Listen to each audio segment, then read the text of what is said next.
Here's your 65 Mustang Convertible. Basically the first year. I know they had 64 and a half, but 65 was really about it. I think they sold more 66s though. $289. And actually there was a lot of 260s out back then too. A lot of 6-cylinders. Unfortunately, some of these damn things rust out, man. It would rust under that cowl under there. They didn't paint under there, believe it or not.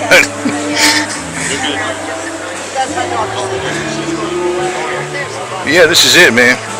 I'm kind of familiar with this car quite a bit because my friend had a 66 Mustang, and originally an automatic. Then he put a 4-speed in it, top loader.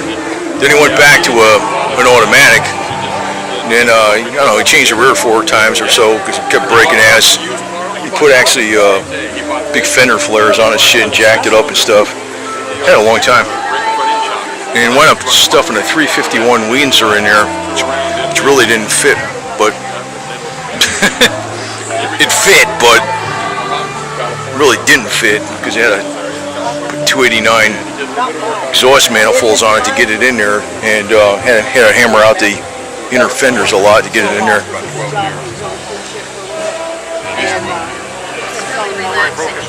But even back in the early 70s, that 66, and he had to change out the bumpers. They were rusty. Believe it or not, man. And he put the Mach 1 seats in it. Didn't have those type of seats. Mach 1, they were like high back bucket seats. That thing was like a spaceship back then, man. Even the 289 was freaking moved. The headers and the crane cam and the carb and exhaust and the different intake. That's the thing everybody talks about these cars today, and they say like this engine had so much horsepower and this engine had so much horsepower. Well, first off, the factory horsepower ratings were not correct because of insurance, but the biggest thing was everybody modified these engines. None of them were stock. I mean, pretty much everybody would change the intake and the carb and put headers on it, and then some would start putting the crane cam in it, and maybe the heads, I don't know, or the gears. Actually, he had 410 gears in that thing.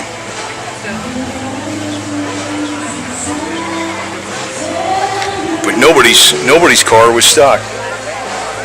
So I mean, you'd have these 327s out there that, from the factory was a, I don't know, 200 horsepower 2-barrel, and people running around with 350 plus horsepower or more,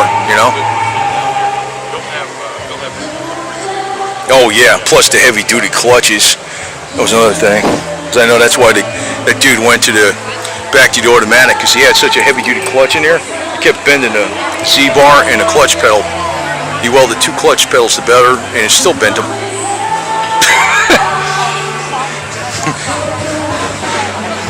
I got rid of that heavy clutch in my El Camino a long time ago, man. I was like, it was bending the Z-bar.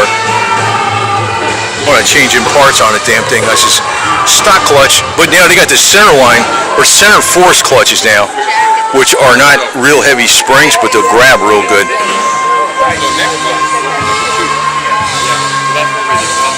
Pretty nice, man. It's a classic. Never to be duplicated again.